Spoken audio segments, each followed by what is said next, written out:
Silicon city ಬೆಂಗಳೂರಿನಲ್ಲಿ ದಿನದಿಂದ ದಿನಕ್ಕೆ ಟ್ರಾಫಿಕ್ ಜಾಮ್ ಜಾಸ್ತಿ ಆಗ್ತಾ ಇದೆ. ಅದಕ್ಕೆ ಕಾರಣಗಳು ಬೇರೆ ಬೇರೆ ರೀತಿಯಲ್ಲಿದ್ದಾವೆ. ಬಟ್ ಮುಖ್ಯವಾಗಿ ಫುಟ್ಪಾತ್ಗಳು ಈಗ ಪಾರ್ಕಿಂಗ್ ಹಬ್ ಆಗ್ತಾ ಇರೋದೆ ಇದಕ್ಕೆ ಮತ್ತೊಂದು ಕಾರಣ ಅನ್ನೋದು ಗೊತ್ತಾಗ್ತಾ ಇದೆ. ಬಸವನಗುಡಿಯ ಗಾಂಧಿ ಬಜಾರ್ ಫುಟ್ಪಾತ್ಗೆ ಹೈಟೆಕ್ ಟಚ್ ಅನ್ನು ಕೊಡೋದಕ್ಕೆ ಈಗ ಮುಂದಾಗಲಾಗ್ತಾ ಇದೆ. ಸ್ಮಾರ್ಟ್ ಸಿಟಿ ಕಾಮಗಾರಿಯಲ್ಲಿ ಫುಟ್ಪಾತ್ ಅಗಲೀಕರಣವನ್ನು ಮಾಡಲಾಗ್ತಾ ಇದೆ. ಜಿಬಿಎ ಕಾಮಗಾರಿಯ ನಂತರ ಫುಟ್ಪಾತ್ ಪಾರ್ಕಿಂಗ್ ಹಬ್ಬನ್ನು ಮಾಡಲಾಗ್ತಾ ಇದೆ. ಪಾದಾಚಾರಿಗಳ ಮಾರ್ಗದಲ್ಲಿ ಸಾಲು ಸಾಲು ಬೈಕುಗಳನ್ನು ಪಾರ್ಕ್ ಮಾಡ್ತಾ ಇದ್ರು. ಪಾದಾಚಾರಿಗಳ ಓಡಾಟಕ್ಕೂ ಕೂಡ ಕಿರಿಕಿರಿ ಉಂಟಾಗ್ತಾ ಇತ್ತು, ಟ್ರಾಫಿಕ್ ಜಾಮ್ ಉಂಟಾಗ್ತಾ ಇತ್ತು. ಬಸವನಗುಡಿಯಲ್ಲಿ ಪಬ್ಲಿಕ್ ಟಿವಿ ರಿಯಾಲಿಟಿ ಚೆಕ್ ಅನ್ನು ನಡೆಸಿದೆ. ರಾಜಧಾನಿಯಲ್ಲಿ ಫುಟ್ಪಾತ್ಗಳೇ ಪಾರ್ಕಿಂಗ್ನ ಹಬ್ ಹೇಗಾಗ್ತಾ ಇದೆ ಅನ್ನೋದನ್ನು ವಿವರಿಸುವಂತಹ ಕೆಲಸವನ್ನು ನಾವು ಮಾಡಿದ್ದೀವಿ, ನೋಡಿ.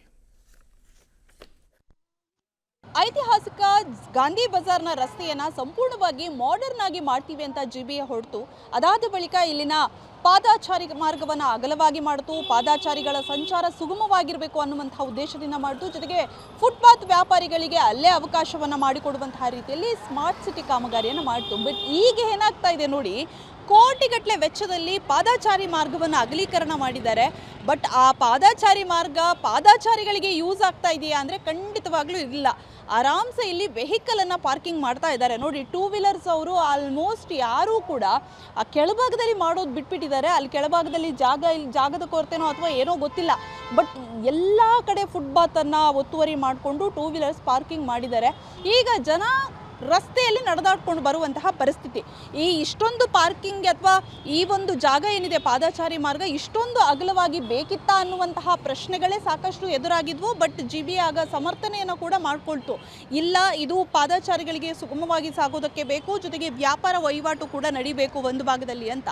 ಆ ಭಾಗದಲ್ಲಿ ಫುಟ್ಪಾತ್ ವ್ಯಾಪಾರಸ್ಥರು ಇದ್ದಾರೆ. ಬಟ್ ಈ ಭಾಗದಲ್ಲಿ ನೋಡಿ, ಕಂಪ್ಲೀಟ್ ಆಗಿ ವಾಹನ ಒಂದು ಜಾಗಕ್ಕೆ ಪಾರ್ಕಿಂಗಿಗೆ ಇದು ಫುಟ್ಪಾತ್ ಮಾಡ್ದಂಗಿದೆ. ಕೋಟಿಗಟ್ಟಲೆ ವೆಚ್ಚದಲ್ಲಿ ಮಾಡಿರುವಂತಹ ಕಾಮಗಾರಿ ಇದು. ಅಟ್ಲೀಸ್ಟ್ ಅಧಿಕಾರಿಗಳು ಬಂದು ಕಣ್ಣಾಡಿಸ್ತಾರಾ, ಅಥವಾ ಇಲ್ಲಿ ದುಬಾರಿ ಫೈನನ್ನು ದಂಡವನ್ನು ಹಾಕಿದಿದ್ರೆ ಅಟ್ಲೀಸ್ಟ್ ಈ ರೀತಿ ಆಗ್ತಾ ಇರಲಿಲ್ಲ. ಅದು ಯಾವ ಕೆಲಸವೂ ಕೂಡ ಆಗ್ತಾ ಇಲ್ಲ. ಕಾಮಗಾರಿಗಳನ್ನು ಮಾಡ್ತಾರೆ, ಬಿಡ್ತಾರೆ, ಹೋಗ್ತಾರೆ. ಅದಾದ ಬಳಿಕ ಏನಾಯಿತು ರಿಸಲ್ಟ್ ಅನ್ನುವಂಥದ್ದೇ ನೋಡಲ್ಲ.